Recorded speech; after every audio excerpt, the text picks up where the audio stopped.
entender los que son los fundamentos de la salud. Eh, Hay una cosa que sucede y es lo siguiente, regularmente cuando se habla de medicina gnóstica, la persona agarra un papel y agarra un lápiz y empieza a anotar formulitas, como si eso fuese medicina gnóstica. En realidad nosotros tenemos que comenzar a darnos cuenta de que hay una gran diferencia entre simplemente practicar el uso de la fitoterapia con respecto a lo que los maestros enseñaban como medicina gnóstica. ¿Cuál es el gran drama? Que los parámetros que puso el maestro Samael en el libro Medicina Oculta y Magia Práctica son tan altos, digámoslo así, que obviamente nosotros decimos es imposible llegar a esos estamentos. Y en cierta manera podría ser así. A ver, dice alguien que no escucha nada. ¿Andrés se escucha bien? Perfecto. Entonces, Valentín, tiene que ser tu audio. Bien, ¿cuál es el asunto? Nosotros tenemos que entender que todo en la gnosis tiene etapas, niveles y niveles, grados y grados, dice nuestro ritual. ¿Eso qué significa básicamente? Que así como nosotros tenemos cámaras, así también es el tránsito que nosotros tenemos que hacer en todas las actividades que tienen que ver con la gnosis, no solamente con la medicina, con la alquimia, con el tarot, etcétera. Eh, Todo tiene niveles. Por eso es que yo no podría dar un curso de medicina gnóstica, porque yo no me considero un médico gnóstico, pero sí me considero un buscador de eso.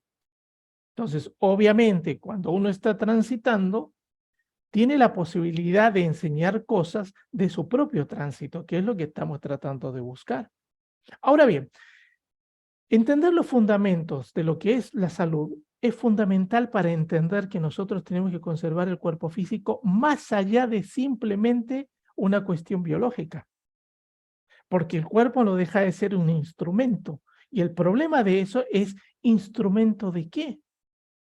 Y la respuesta es muy simple, o del ego o de la conciencia. Entonces, obviamente, cuando uno está pensando en salud, no está pensando que le deje de doler, que es el concepto de salud que tienen las personas. Lo único que quiere es que no le duela. Entonces, ¿cuál es el gran drama? El siguiente gran problema es que muchas personas quieren curación del aspecto biológico. Entonces, ¿qué hay para la diabetes? Entonces agarramos y decimos pezuña de vaca, hoja de palta, hoja de eucalipto, hoja de nogal, las tres en una cantidad igual, 25 gramos de cada una, la ponemos en infusión y con eso ayudamos a que la persona controle su diabetes. ¿Es verdad o es mentira? Es verdad. Pero ¿sabe cuál es el problema? No se le va a ir nunca la diabetes a la persona. ¿Por qué? Porque tiene una connotación psicológica. Y esa es la cuestión que hay que comenzar a ver. Entonces, lo primero que nosotros tenemos que entender, que tenemos que aprender a relacionarnos. El maestro Samael nos habla de tres tipos de relaciones. La relación con nosotros mismos, con nuestro entorno y con la naturaleza. La relación con nosotros mismos regularmente la vinculamos al ser. ¿Qué es lo que el ser quiere de nosotros? Pero la relación con nosotros mismos no es solamente una relación con nuestro íntimo, es una relación con nuestros cuatro cuerpos, donde el cuerpo más accesible de escuchar es el cuerpo físico. ¿Por qué? Porque el cuerpo físico usa herramientas para hacerse escuchar. Dolores, malestares, sensaciones, etcétera. ¿Qué es lo que nosotros tenemos que conservar para eso? Tenemos que conservar ese estado de alerta percepción que nos permita saber lo que nuestro cuerpo nos está diciendo. Ninguna persona se enferma en forma espontánea. La enfermedad espontánea prácticamente no existe. De hecho, no existe. Vean ustedes, por ejemplo, una persona que tiene cáncer de páncreas, que es uno de los cánceres más complejos, o sea, más difíciles de tratar, y es muy fulminante, es fulminante porque el páncreas no tiene terminales nerviosos. Entonces, ¿qué es lo que sucede? El cáncer comienza a avanzar en el páncreas, pero aunque tumore, como no tiene terminales nerviosos alrededor de él, sigue avanzando. ¿Cuándo comienza el problema? Cuando ese cáncer se hizo tan expansivo que comienza a tocar los terminales nerviosos de algún órgano periférico o del mismo diafragma. Entonces, ¿qué dice la persona? Tuvo cáncer de páncreas, fue fulminante, en 40 días se murió. Pero el cáncer, el mismo maestro Lamy nos dice que puede demorar hasta 10 años en tumorar. El problema está que en esos 10 años nuestro cuerpo de alguna manera habla, pero es cierto que lamentablemente nosotros muchas veces no lo sabemos escuchar. Entonces, la relación con nosotros mismos no solamente tiene que ver con lo que el íntimo espera de nosotros, sino que tiene que ver con lo que el cuerpo necesita. Vean ustedes algo, muchas veces nosotros sabemos que si comemos determinada cosa que está puesta en la mesa, nos vamos a descomponer. No escuchamos al cuerpo, la comemos y al otro día estamos descompuestos. ¿Y por qué sucedió eso? Porque el cuerpo nos estaba diciendo, no quiero eso. ¿Cuál es la otra historia que existe? La idea de que las personas, las cosas le hacen mal. El maestro Lacme, en el libro de Tratado de Medicina, dice que muchas veces las personas tienen intolerancia a determinadas cosas, pero cuando el cuerpo las pide y la persona la consume, el cuerpo no manifiesta esa intolerancia. ¿Por qué? Porque lo necesitaba. A todo ese proceso, en naturismo se le llama inteligencia natural. ¿Y qué es la inteligencia natural? La inteligencia natural está dentro del cilindro instintivo y es la capacidad que tiene nuestra naturaleza interior de haber aprendido a través de las múltiples encarnaciones lo que es, digámoslo así, beneficioso para el cuerpo y lo que no lo es. ¿Cuándo viene el problema? El problema es que nosotros ese tipo de cosas la hemos acallado a través de los sentidos. Por ejemplo, a través del sentido del gusto. Ven ustedes, por ejemplo, que hoy tienen gente que no le gusta el agua. Tienen gente que no le gustan las frutas. Tienen gente que no le gustan las verduras. Y la pregunta es ¿por qué? Y la respuesta es simple. Porque la persona en sí mismo, a ver si voy a... la persona en sí mismo es la que genera... La persona en sí mismo es la que genera el problema. ¿Y por qué genera el problema? El problema lo genera porque no le permite al organismo que pueda expresarse en forma natural. Piensen ustedes para que me entiendan mejor lo de la inteligencia natural. Un perro, nadie le enseñó que tenía que comer pasto cuando estaba descompuesto de los intestinos. Nadie. ¿Cómo lo aprendió? Es parte del proceso del aprendizaje de su naturaleza interna. Entonces nosotros tenemos que empezar a respetar nuestros ritmos. Por ejemplo, aquellas personas que no entienden que el descanso también es salud, a veces terminan enfermas de exceso de actividad. ¿Por qué? Porque su ego les impide entender que el descanso es salud y piensan que el descanso es pereza. Entonces, cuando uno empieza a reconocer el ritmo de su particularidad, el resultado que tiene es que ya tiene un elemento más para conservar la salud. La perfecta relación con nuestro entorno está directamente relacionado no solamente con nuestro entorno de relaciones humanas, está relacionado con nuestro entorno completo, en la casa en que vivimos, la cama en que dormimos, el calzado que llevamos, etcétera. O sea, piensen ustedes, por ejemplo, que si nosotros tuviéramos que dar una conferencia de la yoga del sueño en esta época, habría que agregarle un montón de cosas que los maestros en su momento no lo dijeron. ¿Y por qué? Porque obviamente las columnas vertebrales, las cervicales de las personas son mucho más débiles que hace 20 o 30 años atrás. Es más, a mí me ha pasado, por ejemplo, de personas que han tenido serios problemas cervicales, están a punto de operarla, les he recomendado que cambien la almohada y cambien el colchón y se han salvado de una operación. ¿Por qué? Porque a esas cosas la gente no le da importancia. Pero piensen ustedes en lo siguiente. Si yo tengo 60 años, entre parientes, cosa que tengo, y yo duermo 8 horas por día, significa que yo dentro de esos 60 años estuve 20 años acostado. 20 años. Entonces, ¿qué significa? Significa que yo a ese tercio de mi edad le tengo que generar dedicación. Una buena habitación, un buen colchón, una buena almohada, buenas cobijas, etcétera. O sea, no es solamente las relaciones con los demás, que es muy importante. Piense usted que la Organización Mundial de la Salud dice que la salud es el estado de bienestar que tiene el hombre puesta a través de lo económico, lo laboral, lo familiar, lo ambiental. O sea, si nosotros nos damos cuenta, la Organización Mundial de la Salud pone todos esos aspectos como parte de la salud. O sea, tiene que haber armonía entre lo económico, entre lo laboral, entre lo ambiental, entre lo familiar y, por supuesto, como condición física. Entonces, cuando uno analiza eso, ¿qué es lo que descubre? Que estamos todos enfermos. Porque el que no está enfermo por un trabajo, está enfermo por una deuda o está enfermo por qué sé yo, por el ambiente donde vive o por el ambiente donde trabaja. Piensen en personas que trabajan en oficinas donde todo el día están estimuladas nada más que por luces artificiales. Esta persona se va a terminar enfermando tarde o temprano. Si las personas tienen relaciones tóxicas, obviamente es un desequilibrio, es una enfermedad y lamentablemente va a afectar a las personas. A mí me ha pasado, por ejemplo, de conocer gente que le ha dado diabetes de un susto, de un susto. Tengo un cliente por ahí que chocaron dos autos, se vino un auto de frente, no lo llegó a tocar, llegó más o menos un metro y medio. Esa persona se paralizó, una persona que tenía actividad física y todo lo demás.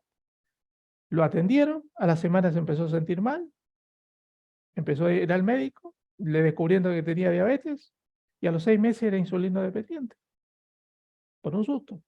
Imagínense ustedes cuando nosotros recibimos permanentemente esos impactos egoicos de ira, de agresividad, de violencia, etcétera. Entonces, la pregunta es, ¿la relación con nuestro entorno tiene que ver con aguantarle todo a nuestro entorno? Yo lo que he descubierto, y es una visión muy mía, es que no. Hay entornos que son inevitables, pero hay otros entornos que uno no tiene que dejar de que nos consuman. A mí me pasa, por ejemplo, que por una actitud muy de misionero gnóstico, soy de prestarle oídos a la gente con sus problemas, ¿no? Esas cosas que a uno se le pasan o que viene de costumbre.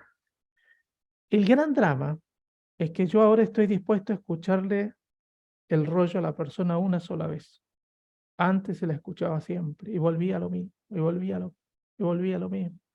Y esas personas en realidad no quieren tu ayuda, lo que quieren es que las escuches, pero nada más. Y yo estoy de acuerdo que es servicio por la humanidad escucharlo una vez, pero ya a partir de 2 veces es masoquismo. Entonces, la relación con los demás está directamente relacionado con ese aspecto que tiene que ver con todo el entorno. Nosotros tenemos que generar entornos cálidos, entornos armoniosos. Recuerden algo, la Biblia nos dice, inútil es apagar las tinieblas con más tiniebla. Por eso es que nosotros en nuestras oraciones hacia las personas que tenemos enemistad, lo que le tenemos que dar es pedirle a Dios que le dé armonía.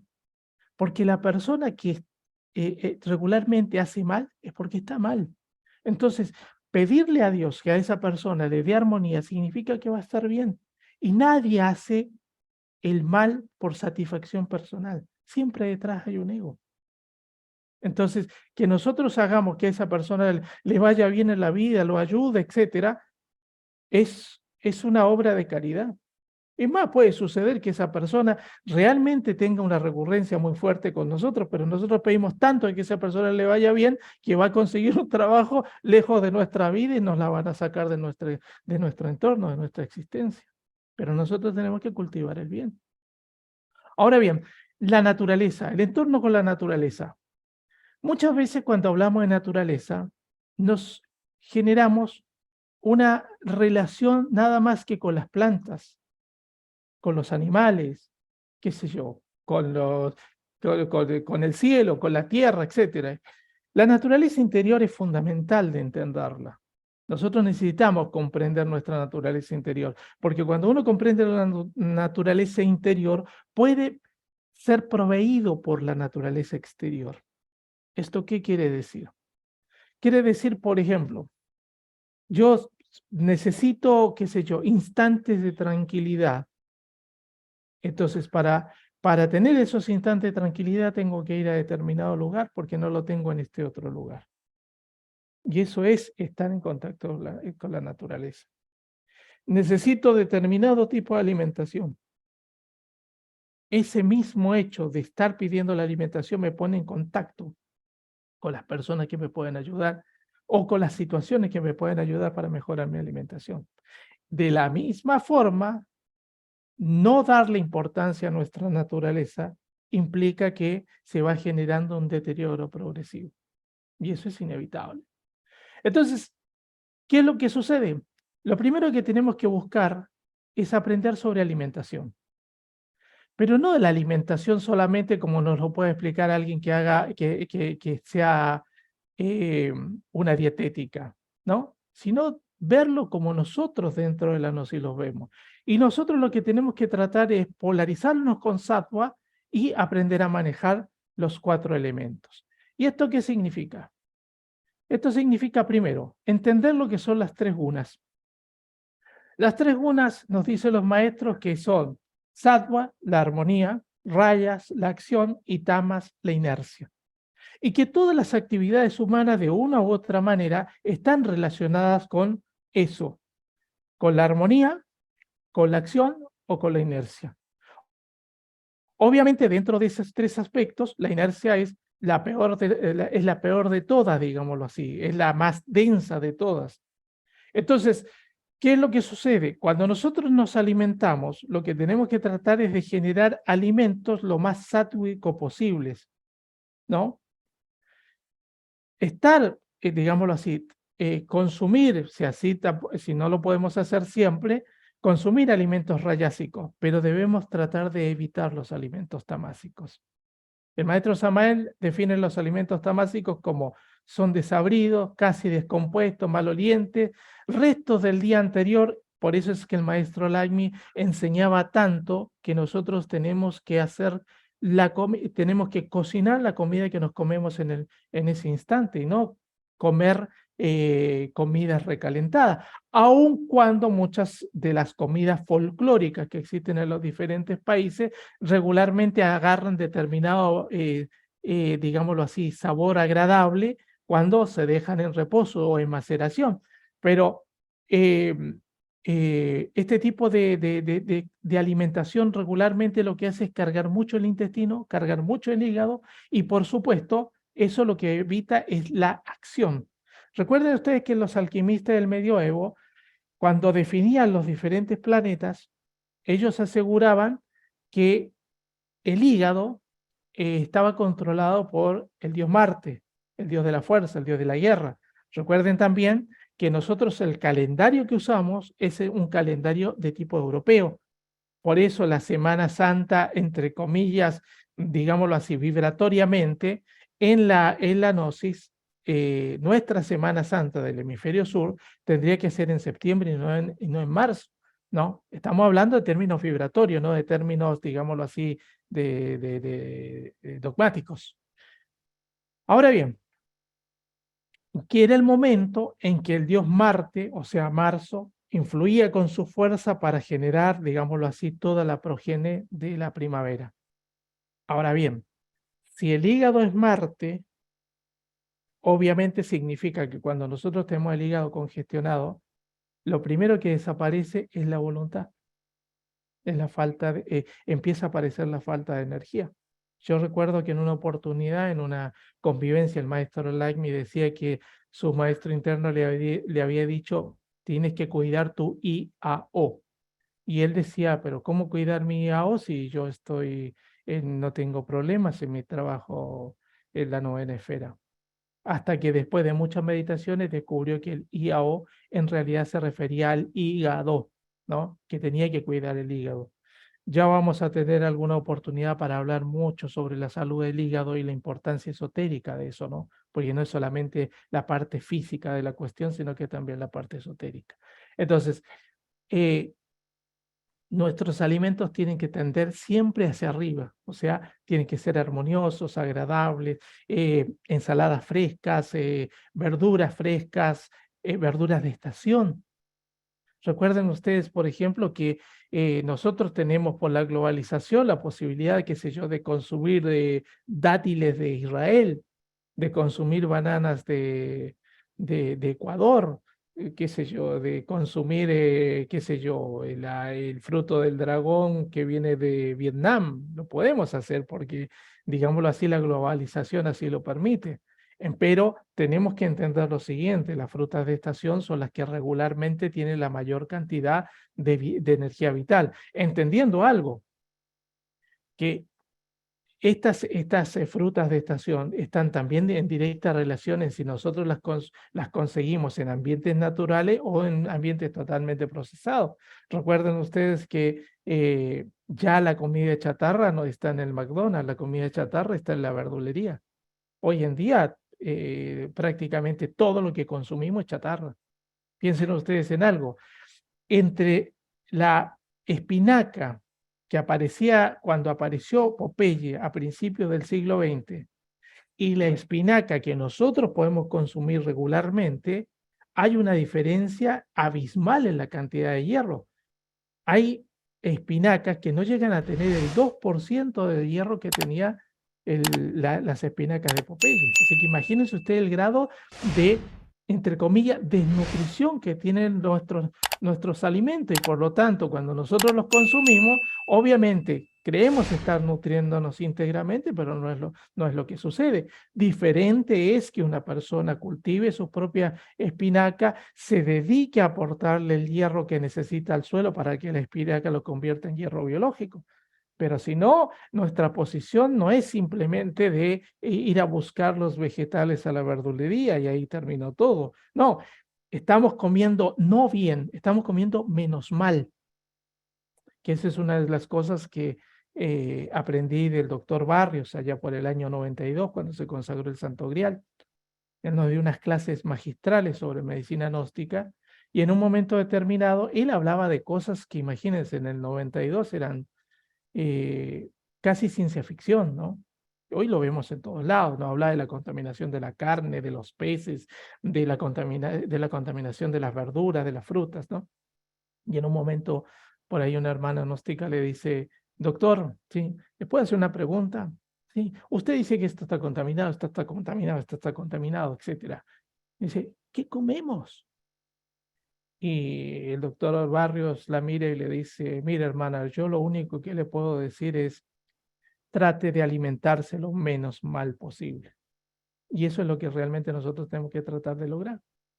Ahora bien, uno de los rituales del que más se habla dentro del gnosticismo es el ritual del Panca Tatwa, que está obviamente relacionado con los tipos de alimento, ¿no?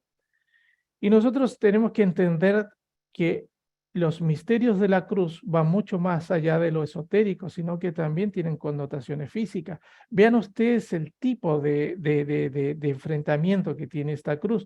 Pone el fuego arriba, pero no pone la tierra abajo, sino que pone el agua. Entonces la pregunta es ¿por qué? Y la respuesta es simple. Porque cuando uno empieza a entender cómo se enfrentan los elementos dentro del organismo, se enfrentan de esa manera. Ustedes tienen el fuego como símbolo de la acción del calor, digámoslo así, del ímpetu, de la pasión, ¿no? Tienen el agua como el símbolo de la frialdad, del pensamiento crítico, del análisis, de la especulación. Tienen el aire como acción, ¿no? Recuerdan ustedes el ritual de Hecatl, que es el ritual del dios del movimiento, que es en realidad el dios del aire dentro de los antiguos aztecas, ¿no? Y tienen a la tierra como principio de inercia. Entonces siempre están enfrentados la pasión con la reflexión, la acción con la inercia. Entonces, por ejemplo, vean ustedes algo, este es un ejemplo solamente, pero vean ustedes una persona cuando entra en depresión. ¿Qué es lo que sucede con ella? Desequilibra esta cruz, porque la cruz tiene que ser equilátera. para que se mantenga la salud del cuerpo físico. Entonces, ¿qué pasa? Se comienza a agrandar, por decirlo así, la tierra y se comienza a agrandar, por decirlo así, el agua. ¿Eso qué significa?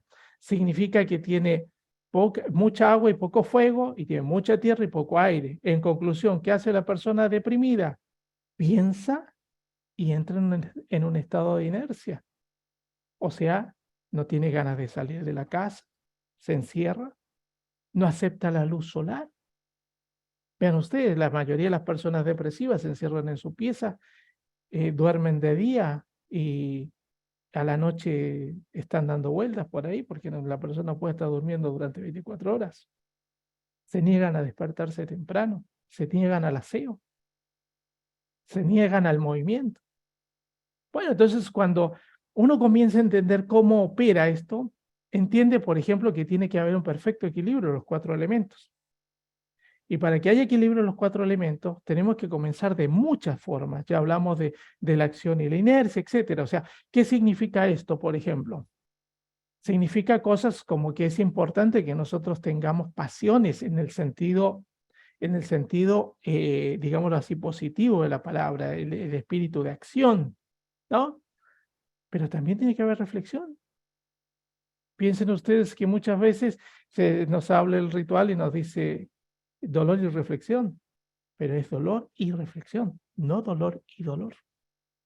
Entonces nosotros necesitamos reflexionar sobre las cosas que nos suceden, pero necesitamos tener ese ímpetu, esas ganas. Y si la persona no tiene esas ganas, ¿cómo se va a mover? ¿Quién lo va a sacar de la cama para hacer ejercicio psicofísico? Si no es ese grado de pasión que debe tener. Yo debería salir de mi cama porque tendría que hacer la práctica. Y ahí está, reflexionando, pero no accionando. ¿Y la tierra qué significa? Tienes que descansar. Tu cuerpo necesita descansar. Tu cabeza necesita descansar. Tus piernas necesitan descansar. Tus emociones necesitan un descanso. O sea, ponerse en situaciones permanentemente estresantes son situaciones que nos van a llevar a la enfermedad. ¿Por qué se habla tanto de que nosotros tenemos que escuchar música clásica, meditar, etcétera? Todo eso tranquiliza no solamente a los cuerpos internos, sino también a nuestro cuerpo físico. Entonces es fundamental eso. Además de que, obviamente, dentro de todo ese proceso, lo más fácil de hacer es modificar nuestra forma de alimentarnos. Entonces, comer equilibradamente carne, comer equilibradamente frutas, porque están relacionadas con el alcohol. ¿Y por qué? Porque están relacionadas con el fermento y por lo tanto con el azúcar. ¿Está? Que esa es otra historia. Vean ustedes algo, cómo van a poder tener a una persona con determinado, digámoslo así, concentración en lo que espera de su futuro si vive comiendo harinas y azúcares. Cuando lo único que hace eso es generar el exceso de aire, ¿qué es lo que genera? Inestabilidad. Inestabilidad. ¿Cuál es el problema del azúcar? ¿Comerla? No, es la cantidad. Hay gente que desayuna con azúcares. Me refiero a harinas y azúcares. Y no me refiero a harinas refinadas y no refinadas. Me refiero a harinas. Porque los modificadores de la glucosa son las harinas. No si es integral o no, las harinas. Por supuesto, que dentro de la harina integral y la harina refinada es preferible elegir la harina refinada, perdón, la harina integral. Pero no se trata de eso. Se trata de que la persona desayuna harinas, a media mañana come harinas, al mediodía come harinas o dulces, ¿no? A media tarde come harina, y a la noche come harina, come 5 veces al día harinas. En un mes come 150 veces harina. ¿Cómo creen ustedes que va a estar esa persona en sus estados emocionales? ¿Cómo creen que va a estar esa persona con respecto a su continuidad de propósito? Y puede escribir en los pergaminos que quiera tener continuidad de propósito, pero no, el consumo de tanta harina se lo va a impedir. Es tan simple como eso. Tenemos que consumir mariscos y pescados, algas, ¿no? En la Argentina hay un problema que es serio, y el argentino no tiene cultura. en general no tiene cultura de consumo de frutos del mar. Piensen ustedes en lo siguiente: Argentina tiene más mar que Perú, que Chile, que Ecuador, que Colombia, qué sé yo, que Panamá, etcétera, y sin embargo no tiene cultura de alimentación marina. ¿Por qué come la gente alimentos regularmente marinos? Si ustedes van a una pescadería, siempre van a encontrar una persona que dice: no, yo estoy comiendo porque el cardiólogo me dijo que tenía que comer pescado. No lo come porque él quiere, lo come por una cuestión médica. Entonces es fundamental el consumo de ello, y también es fundamental el consumo de legumbres de buena calidad, tratando de que siempre sean ¿cómo podríamos decir? Lo más orgánica posible. Eso nos va a permitir tener un equilibrio, si ustedes se dan cuenta, que va desde la salud física a un equilibrio de tipo esotérico. Ahora bien, nosotros tenemos que dejar de lado las conductas no saludables y los alimentos no saludables, los aditivos, por ejemplo. Ahora, ¿qué es lo que estoy diciendo? Estoy diciendo que tendríamos que erradicarlo. Nosotros somos individuos sociales. Ya lo vimos cuando vimos las relaciones con los demás. Nosotros tenemos que aprender a relacionarnos con los demás. ¿Y eso qué significa? Significa que hoy en día muchas de las relaciones con los demás están, digámoslo así, focalizadas en el consumo de alimentos o de bebidas. ¿Cuál es la historia? La historia es que nosotros tenemos que tratar de tener ese consumo regulado en las excepciones y no en las conductas. Me explico. Si yo tengo que tomar algún tipo de bebida que es poco saludable, que sea en qué sé yo, en una fiesta, en una cena con amigos, no que eso no esté en mi heladera permanentemente. Los productos refinados, lo mismo. O sea, los tenemos que sacar, erradicar. ¿Por qué? Porque no son nada. Es comida, pero no es alimento, y menos nutrición. Que esa es otra historia. Nosotros tenemos focalizamos y creemos que el alimento, el nutriente y la comida son lo mismo. Y estamos equivocados. No es lo mismo. Una persona puede comer y no alimentarse. Puede comer y alimentarse y no nutrirse. La pregunta es cómo se está alimentando y se está nutriendo. Porque entre la comida y el alimento, ¿qué es lo que hay? La cantidad de nutrientes que tenga el alimento. Ahora, entre el alimento y el nutriente, hay otro elemento. ¿Cuál es? La asimilación de lo que nosotros comemos. O sea, por ejemplo, supongamos una persona que está sometida a problemas gástricos, regularmente hace uso o abuso de medicamentos, y estos medicamentos, por ejemplo, inhiben la vitamina B12. Es muy común, por ejemplo, los antiácidos hacen eso. O sea, inhibe la absorción de vitamina B12. Entonces la persona, y que encima la vitamina B12, regularmente hay dos maneras de obtenerla básica: o comiendo carnes o suplementándonos con vitamina B12. No hay otra. ¿Cuál es la historia? La historia es que si esa persona tiene problemas gástricos, no puede absorber la vitamina B12. Como no puede absorber la vitamina B12, tampoco puede absorber bien el hierro. Y la vitamina B12 es fundamental para todo lo que tenga que ver con procesos cognitivos, con concentración, memoria instantánea, etcétera, focalización, etcétera. Entonces, esa persona se puede alimentar con carne, que debería tener vitamina B12, pero no la absorbe. Entonces, vean ustedes que no es lo mismo comer que alimentarse, que nutrirse. Son tres cosas diferentes. Lo que nosotros tenemos que lograr es que esas tres estén juntas, unidas, y que lo que comemos nos alimente y nos nutra. Y eso ya no es una cuestión espontánea. No se puede lograr simplemente con que la persona desee que suceda. Esas cosas se tienen que lograr por conducta. Bebidas procesadas. ¿Qué podemos decir de las bebidas procesadas que ya no esté todo dicho? Congelados. Nosotros tenemos que tratar de darnos cuenta que el congelado es digámoslo así, es una de las mejores formas de conservar un alimento. Pero tenemos que recordar también que el congelado va degradando sus nutrientes. Por lo tanto, si bien es cierto, no podemos decir que está mal, tampoco podemos decir que está bien. Los fluorados, miren, desde los años 40 existe un protocolo para adicionar con flúor el agua, la sal y los cremas dentales.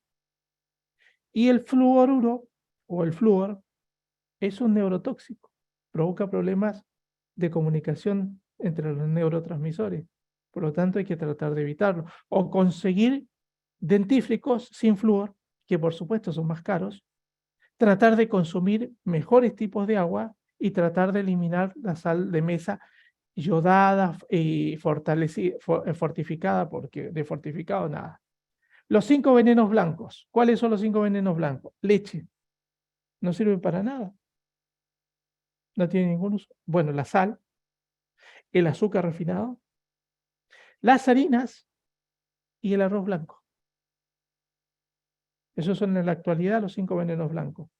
¿Por qué son venenos? Porque son comida que la gente cree que lo nutre, pero no lo nutre. Vean ustedes un hecho que es interesante de entender. Los celíacos. Los celíacos le impiden el hecho de tener reacción hacia el gluten, hace que tenga que comer alimentos sin TAC, que significa trigo, avena, centeno y cebada. Entonces compran harina para celíacos. Ahora, el problema de eso es que la harina refinada de trigo, si ustedes ven en la etiqueta, dice fortificada con hierro, magnesio y algún tipo de vitaminas B.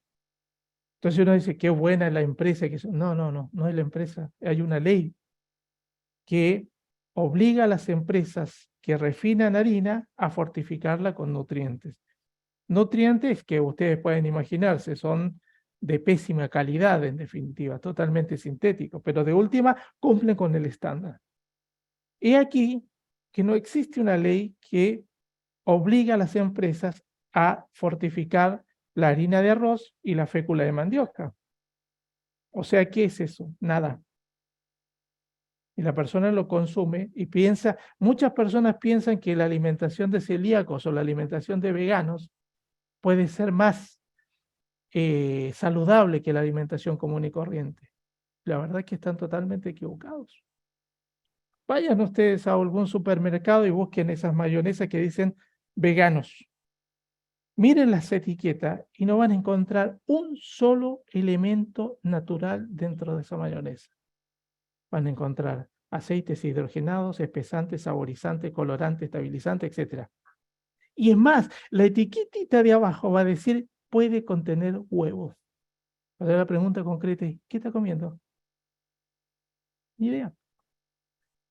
Los cigarrillos son otro elemento que nosotros tenemos que descartar, que por supuesto, gracias a Dios ya las personas que buscan un trabajo espiritual ya se han dado cuenta de que tienen que hacerlo, ¿no? Y a esto hay que agregarle, qué sé yo, los medicamentos. Medicamentos. Piensen ustedes, hay personas que toman medicamentos por si acaso. Yo conozco gente que de repente dice, no, yo me tomo mi analgésico por si acaso. O me levanto y me tomo mi analgésico por si acaso. Vean ustedes lo que pasa con las aspirinetas. Las aspirinas, la pequeña aspirina para cuidar el corazón. En Inglaterra están prohibidas. ¿Por qué? Porque son agregantes plaquetarios. Una persona que toma ese tipo de medicamento termina con problemas en el estómago y en el intestino delgado. Pero no solamente eso. Si a esa persona le llega a pasar algún accidente, no tiene factor de coagulación. Puede morir desangrado. Si la persona que va al dentista no le dice al dentista que está tomando ese anticoagulante y le saca una muela, capaz que se desangra porque no tiene factor de coagulación. O sea, ¿qué es lo que puede suceder con una persona que consuma eso y tenga un dolor de muela? Y se lo va a tener que aguantar. No le queda otra. Hasta que más o menos demore 15 días, que es el proceso normal que puede tener ese tipo de medicamento para que sí le puedan extraer la muela. Entonces, vean ustedes que hasta ahora nosotros estamos en una situación bastante difícil con respecto a la salud. Esto es importantísimo, tomar agua. Tomar agua es muy importante. Las personas están olvidando tomar agua. Hay gente, por ejemplo, que piensa que las aguas saborizadas son mejores que el agua. No, dice, no, yo tomo agua, tomo té, tomo café. Agua, agua. Indistintamente del té que usted tome, de las infusiones que usted tome, de todo lo que usted tome, necesita agua. ¿Por qué? Porque el agua es el único elemento, el único nutriente que nos aporta electrolitos para mantener el equilibrio electrolítico en la comunicación entre los neurotransmisores y los terminales nerviosos. ¿Qué pasa cuando una persona se deshidrata? Se desmaya. ¿Por qué? Porque no hay una buena comunicación entre los neurotransmisores. ¿Qué es otra cosa que hace agua? Hidratar todos nuestros órganos. Y el elemento más importante, es un gran depurador. Es el único depurador que tiene nuestro organismo para que funcionen nuestros 5 sistemas de depuración. Entonces necesitamos consumirla. Y es más, nosotros en este momento, ya hasta el agua que consumimos es chatarra. Y alguien dice, no, pero yo tengo un filtro en mi casa. Chatarra, chatarra filtrada. Es eso. Lo explico. Acá tienen 3 personajes. Giral Polak, Masaru Emoto, que yo creo que ustedes, Masaru Emoto se hizo muy conocido hace muchos años, hace algunos años, por sus imágenes, ¿no? Y las imágenes del agua, que con determinados sonidos el agua estructura de tal o cual manera. Pero Giral Polak es muy interesante porque él habla del 4º estado del agua. Nosotros conocemos 3, sólido, líquido y gaseoso. Bueno, el 4º estado del agua, él tiene un libro sobre eso. Yo creo, por lo que he estado estudiando el tema, dentro de algunos años le van a dar el premio Nobel, porque el 4º estado del agua es una cosa maravillosa, es extraordinaria. Es el agua que realmente necesita la célula, etcétera, ¿no?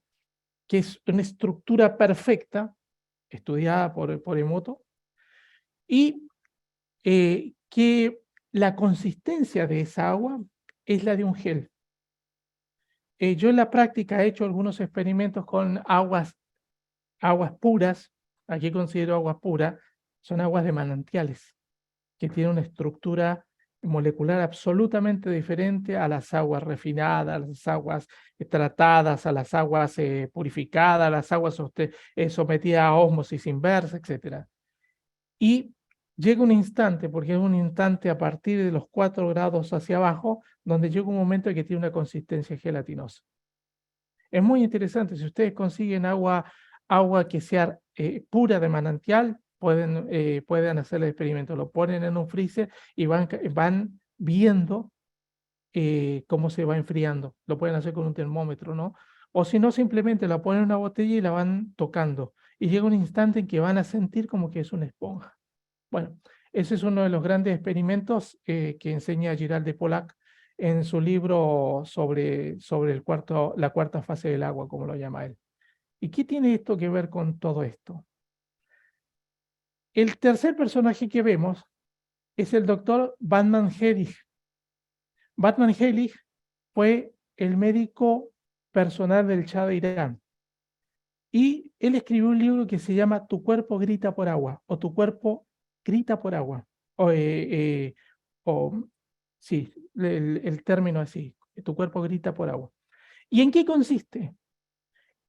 Él nos enseña, por ejemplo, la cantidad de cosas que se podrían curar simplemente entendiendo lo que es el agua. Nada más que eso, entendiendo lo que es el agua y cómo funciona nuestro organismo. Entonces, por ejemplo, gastritis, problemas circulatorios, etcétera, ¿no? Y lo más importante, enseña la cantidad de agua que cada persona debería tomar. Porque si ustedes van, no, antiguamente eran entre 4 y 6 vasos de agua por día. Ahora son 8, entre 8 y 10. La pregunta concreta es, ¿cuántos realmente son? Bueno, lo que dice el doctor Van Hellig es lo siguiente. Si nosotros vamos a un lavadero de auto y llevamos un auto compacto y al lado llevamos una station, una furgoneta, El agua que se usa para lavar el auto compacto no es la misma cantidad de la que se usa con la camioneta grande. Entonces dice, de la misma manera, no es lo mismo en una persona que pesa 50 kilos que en una persona que pesa 140 kilos. No puede ser la misma cantidad de agua. Bueno, después de diferentes estudios, él llega a esta conclusión, que es interesante por el cálculo que hace. Este sería la cantidad de agua óptima que nosotros tendríamos que consumir por día. Y se resume de esta manera. Es nuestro peso corporal, le puse en realidad es dividido, no es multiplicado, es dividido. Nuestro peso corporal dividido por 7. ¿Está?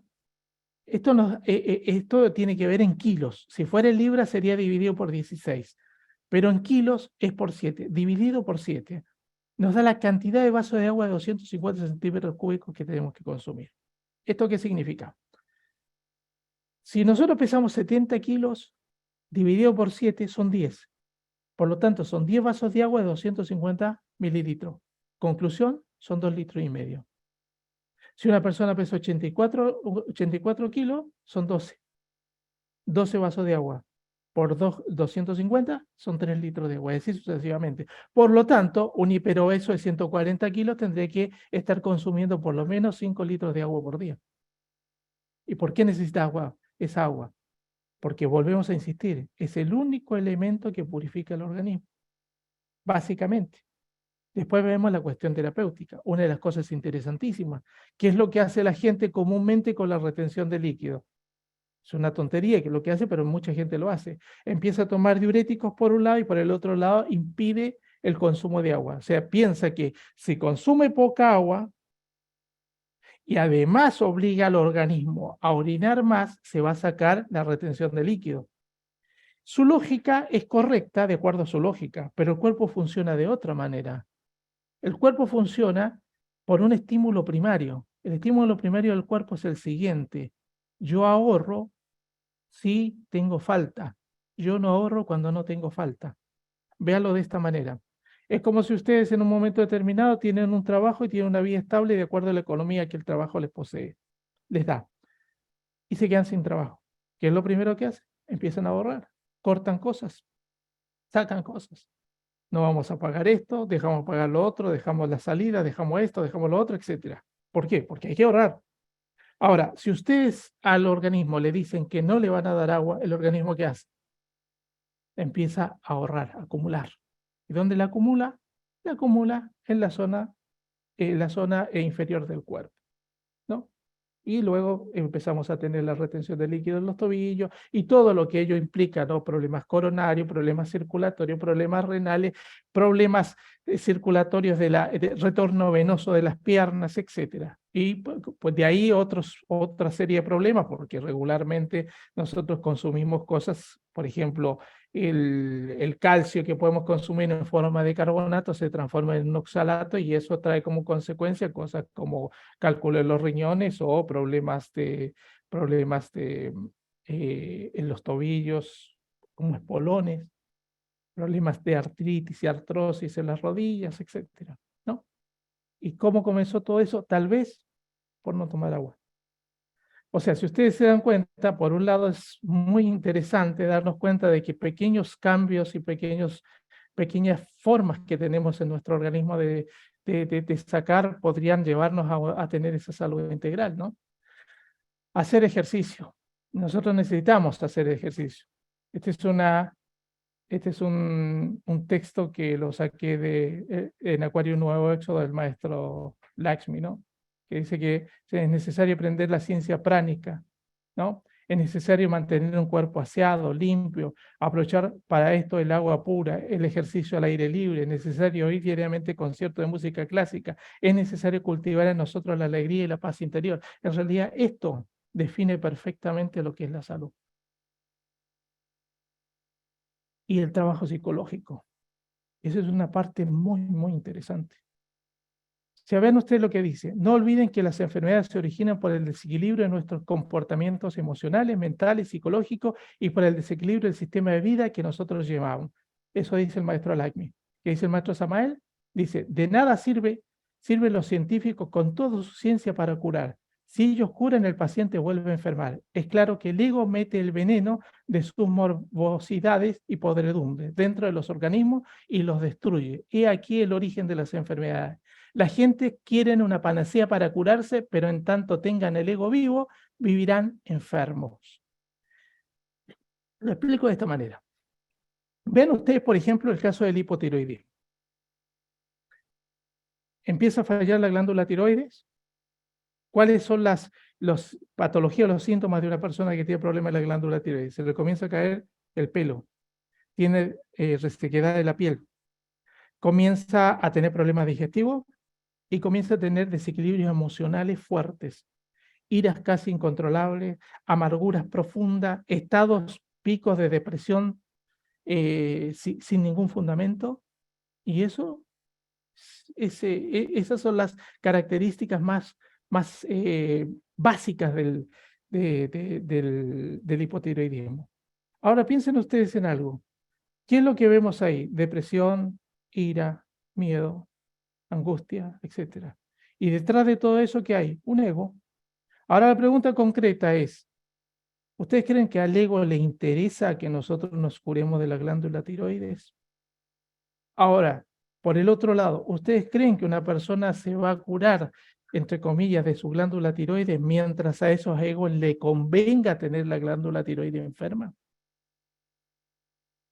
Piensen ustedes en algo. Una persona que tiene hígado graso, ¿qué tiene tendencia? Le da ansiedad por los dulces y las harinas. ¿Por qué? Porque es la necesidad de azúcar. ¿Ustedes creen que a la gula le va a convenir curarse del hígado? ¿O de sacar los cálculos de la vesícula? No le va a convenir. Y así sucesivamente. Ustedes imagínense una persona, cuando uno tiene dolor, una de las principales cosas que sucede con el dolor es que el dolor saca lo peor de nosotros. Y el cansancio saca lo peor de nosotros. ¿Ustedes creen que al ego de la ira le interesa que nosotros ahorremos energía? Pero usted es una persona que trabaja 14 horas al día y llega a su casa. Es un perro ladrando. Es un perro que le ladra a todo el mundo, a sus afectos, a sus seres queridos. ¿Por qué? Porque está cansado. ¿Cuál es la antípoda del mismo ego de la ira? O sea, la otra manifestación del ego de la ira. La culpa. Entonces la persona pasa de la agresividad extrema a sus seres queridos a sentirse culpable, porque en realidad sus seres queridos no son culpables de su cansancio. Ahora la pregunta concreta. ¿Ustedes piensan que a la ira le conviene que nosotros abandonemos el hábito de estar trabajando 14 horas al día? Con el argumento de decir, ¿y qué quieres que haga? Cuando en realidad, si nosotros revisamos, tenemos toda la biblioteca del maestro Samael, donde nos dice los trabajos de teurgia que podemos hacer para llevar una vida más tranquila. Entonces, mientras al ego le sirva nuestra enfermedad, vamos a seguir enfermos, indistintamente de todas las condiciones que pongamos. ¿Cómo es posible que una persona que tenga una buena alimentación, tenga armonía, etcétera, etcétera, tenga problemas de presión arterial? Hay un ego detrás de él. ¿Y hasta cuándo va a suceder eso? Hasta que el ego esté. Y si el ego no está, y bueno, pero por lo menos saquémosle las herramientas al ego. Tratemos de sacarle las herramientas. O sea, tratemos de buscar salud, tratemos de curación. El ego de la ira se expresa mucho en la hipertensión, por ejemplo. Y bueno, no comamos sal. No solamente vamos a estar ayudando a bajar la presión arterial, vamos a estar ayudando a nuestro trabajo psicológico para que no se pueda manifestar, por lo menos, la ira desde esa forma, desde ese punto de vista. Transmutar la energía. Nosotros regularmente todo lo que tiene que ver con transmutación lo tendemos a asociar a la parte sexual, sin entender que nosotros tenemos mutaciones que hacer permanentemente. Transmutar significa básicamente llevar una energía de tipo densa, conducirla a un tipo de energía sutil.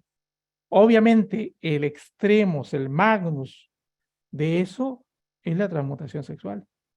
Pero nosotros debemos transmutar nuestra energía en todas las ocasiones de la vida, transformarla, qué sé yo, la impaciencia en paciencia, la intolerancia en tolerancia, etcétera. Y para eso, ¿qué es lo que nosotros necesitamos? Una reflexión íntima. Por ejemplo, vean ustedes, hay personas que de repente lo único que quieren es hablar. ¿Cómo no la vamos a escuchar? Ahora, no las podemos vivir escuchando, pues nosotros también tenemos vida. Pero no podemos actuar de entrada como si fuéramos los ogros de la película. Entonces, esas mutaciones permanentes que tenemos que hacer es fundamental. Vean ustedes lo que decía el maestro Lagmi. El maestro Lagmi decía que en la época del maestro Samael se necesitaba, para ir al Éxodo, tener la quinta iniciación del Misterio Mayores y tener el 50% del ego eliminado. Pasó el tiempo y lo que se pedía era la novena de menores y el 25% del ego eliminado. Y en las últimas oportunidades el maestro Lagmi decía que sean buenas personas. O sea, eso refleja dos cosas. Refleja que no se está logrando las primeras expectativas por un lado y por el otro lado se refleja en que si nosotros nos transformamos en buenas personas ya hay un punto a favor nuestro. Vean ustedes algo, la indiferencia es una de las peores cosas. Muchas veces nosotros pensamos en las cosas que le hacemos a los demás, pero la indiferencia pienso que es una de las peores cosas que le hacemos a los demás. Vemos, qué sé yo, una persona enferma, su karma. ¿Y qué hacemos? Chocolate por la noticia, seguro que es el karma. ¿Y por qué llegó esa persona a mí? ¿Por qué esa persona me habló de su dolor a mí? ¿Sé yo algo que le pueda ayudar a esa persona? ¿O conozco a alguien que le pueda ayudar a esa persona? Si no lo hago, ya es pecado de omisión. Se paga karma por el mal que se hace y por el bien que se dejó hacer, pudiéndose hacer. Y eso es así. Vean ustedes algo. Dice, toda persona debe comprender esto tratando de prevenir y evitar que su cuerpo se enferme. Para esto es necesario que nosotros, estudiantes gnósticos, comprendamos la enorme necesidad de organizar nuestra forma de pensar, evitando las luchas fratricidas que la mente nos impone. Es necesario aprender a armonizar nuestra mente y desarrollar los valores conscientivos del corazón. Es necesario aprender a controlar nuestros estados emocionales para evitar la quema de energía y la desarmonía en nuestro cuerpo. Y eso es fundamental. Eso es lo que nosotros tenemos que lograr. Y para eso nosotros tenemos que establecer lo que el maestro llama en el Acuario Nuevo Éxodo las 3 condiciones para la medicina. La primera de ellas es la prevención de las enfermedades. Y eso es fundamental. Y vean ustedes algo, la prevención de las enfermedades no solamente tiene que ver con nuestra conducta, sino con la búsqueda del conocimiento que nos permita modificar esa conducta o, si en el caso de que tenemos búsqueda de salud, la necesidad de buscar a alguien que nosotros consideremos médico. ¿Está? Entendiendo algo, que si nosotros tenemos, digámoslo así, esa energía que tiene que ver con la medicina, tenemos que entender la responsabilidad que indica el uso de nuestro verbo. Porque en el médico común, en el que pudo haber salido de la facultad, ya lo tiene, aunque esté involutiva, pero la tiene y es una palabra de poder.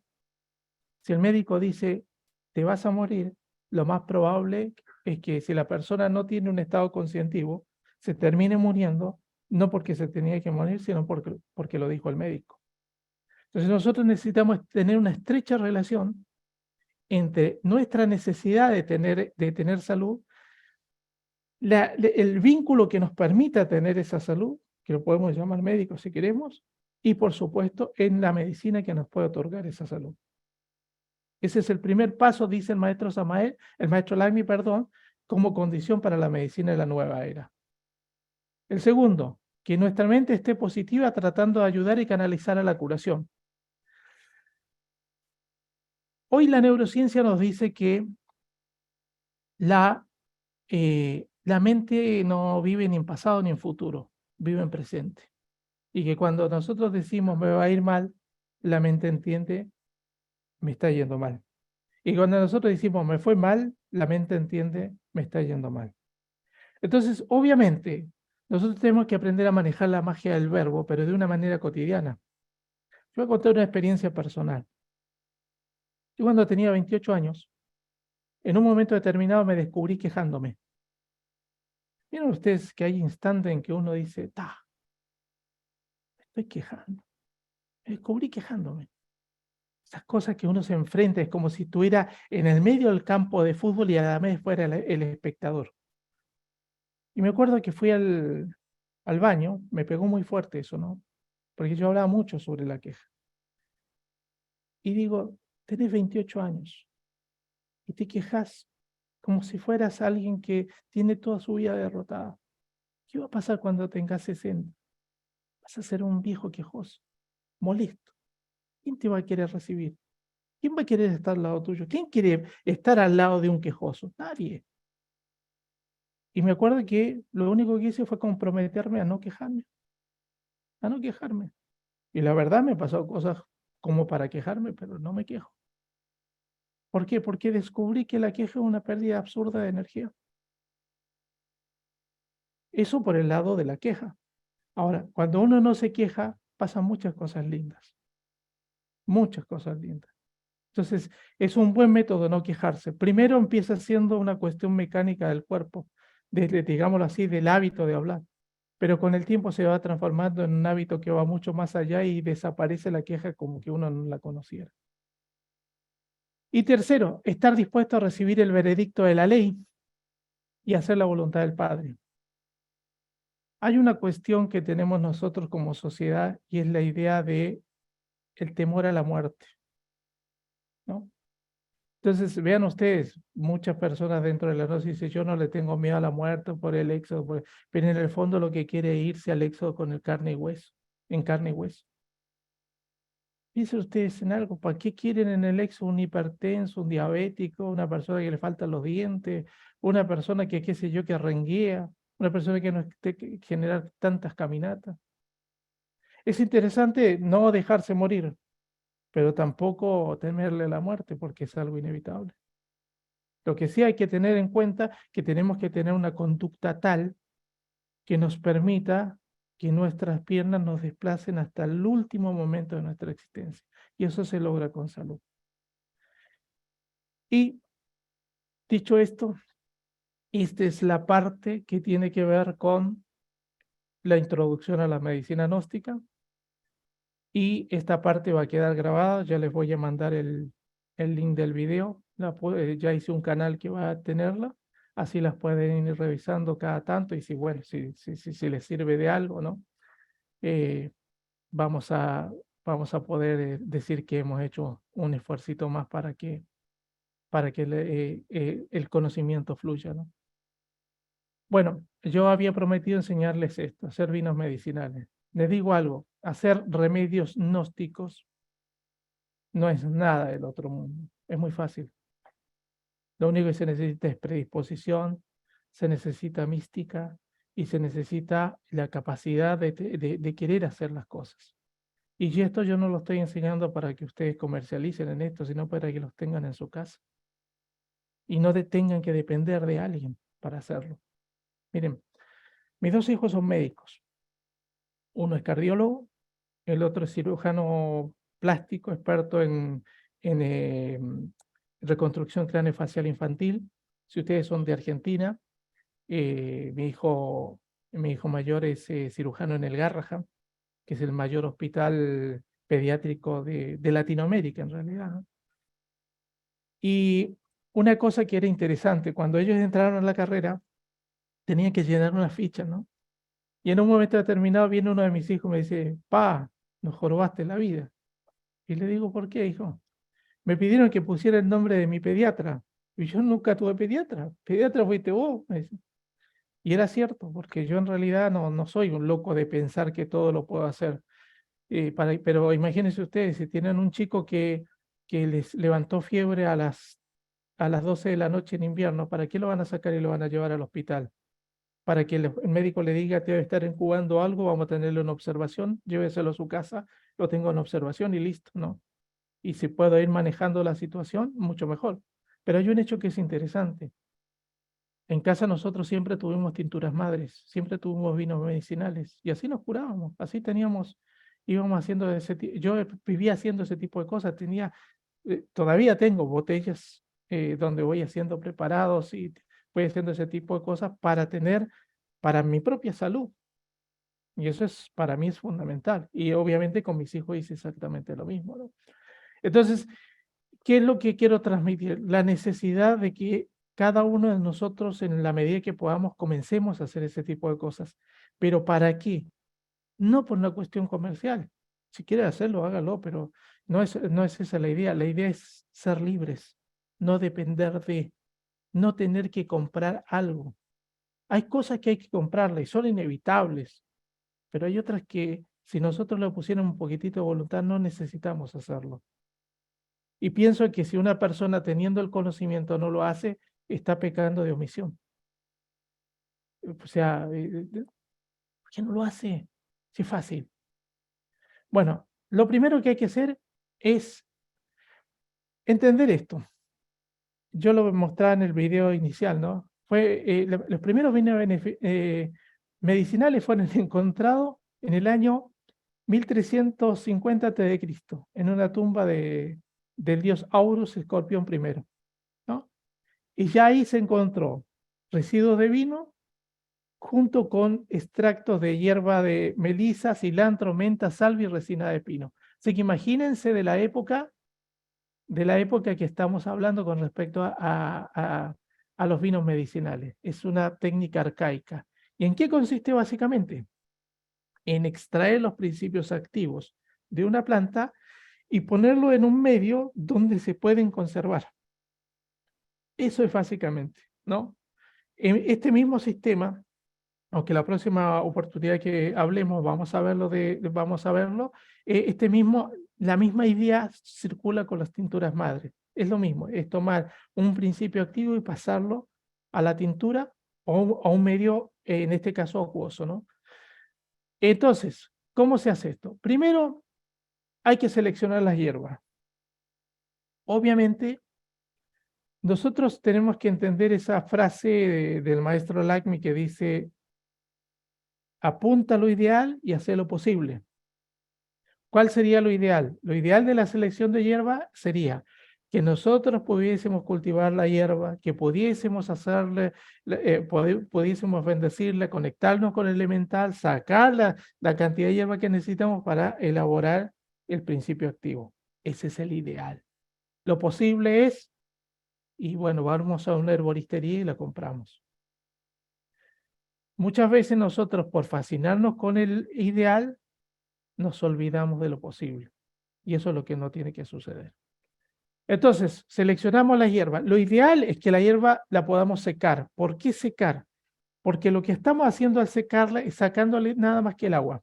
Pero el principio activo queda concentrado en, digámoslo así, la hierba seca.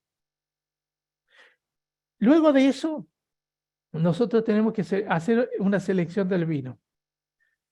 Regularmente, la selección del vino tiene mucho que ver con la graduación del vino. Mientras más graduación, mucho mejor. Por eso es que van a encontrar ustedes ¿cómo podemos llamarlo? Muchos preparados que usan vinos como Porto, Mistela, Cinzano, etcétera, porque tiene mayor graduación. Pero nosotros también lo podemos hacer con otros vinos, como el vino blanco, vino tinto. El vino tinto tiene mucho resveratrol, por lo tanto es muy cardiotónico, etcétera, ¿no? Entonces, seleccionamos el tipo de vino. Después preparamos la hierba. ¿Cómo? Primero la secamos. Lo ideal es que si nosotros la cortamos, la hierba la sequemos boca abajo. ¿Para qué?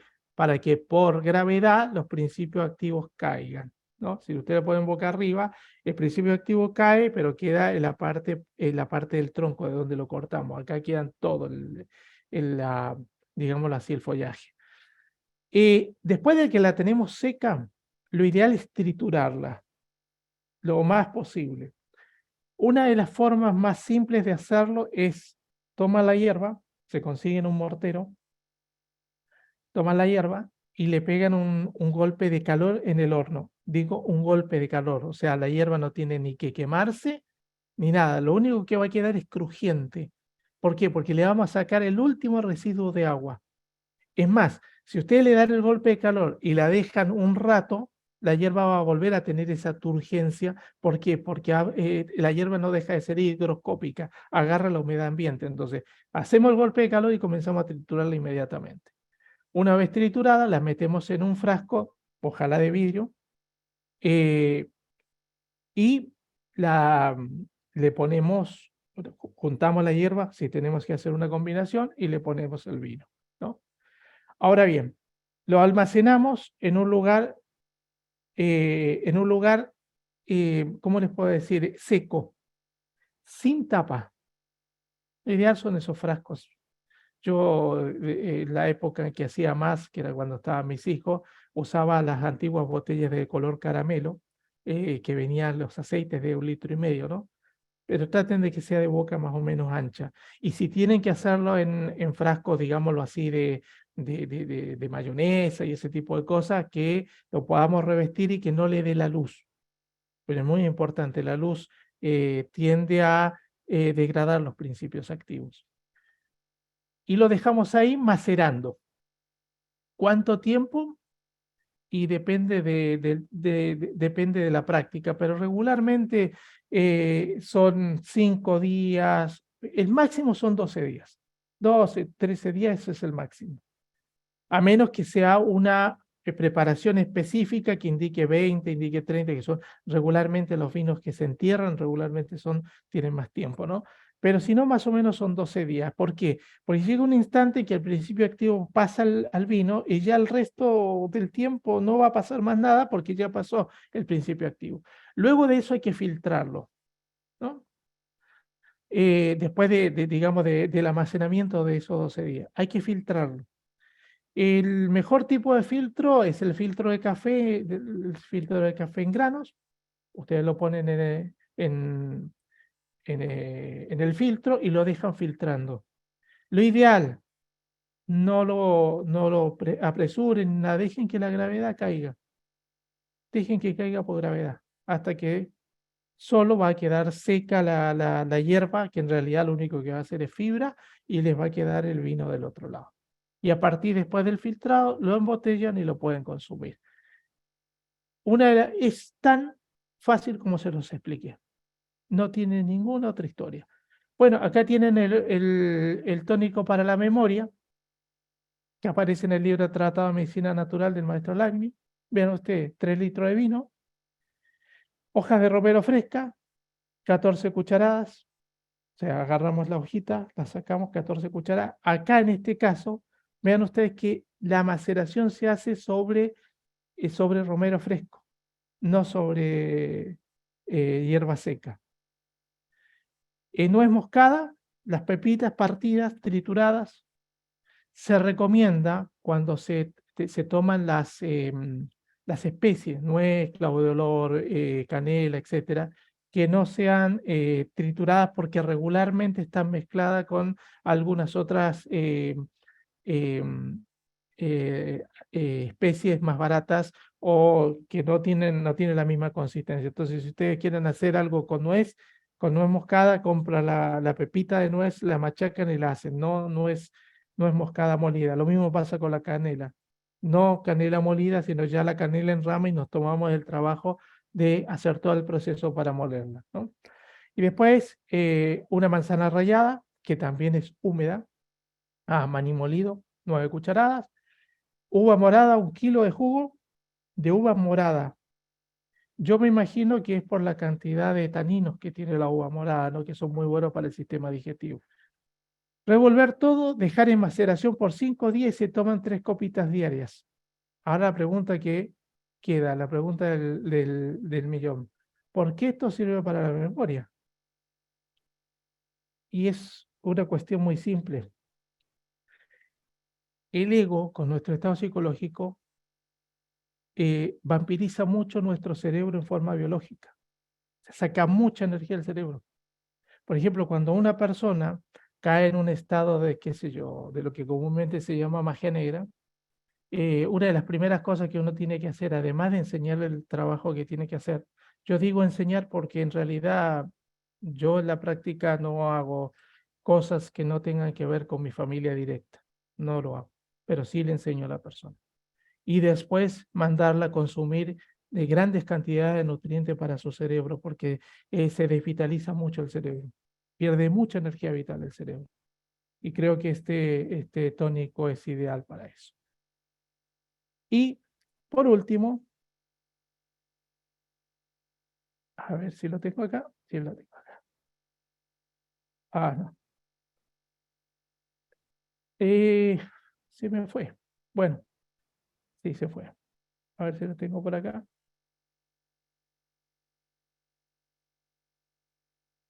A ver. En todo caso, este sería el final de nuestra charla.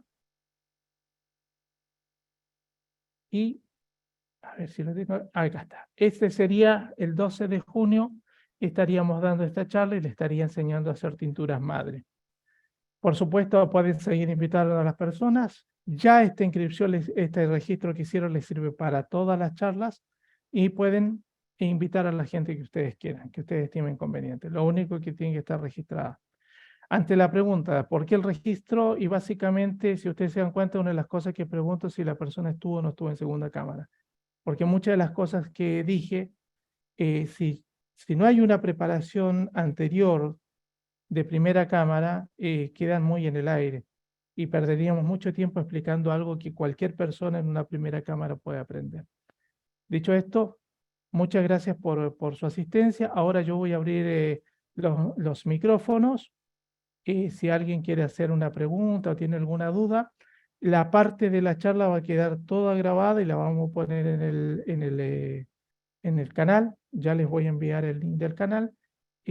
Por supuesto, la parte de preguntas no, porque obviamente eso lo considero que surgen por cuestiones, digámoslo así, del momento. Muchas gracias a todos por su asistencia y bueno, quedo a disponibilidad de ustedes si quieren hacerme alguna pregunta.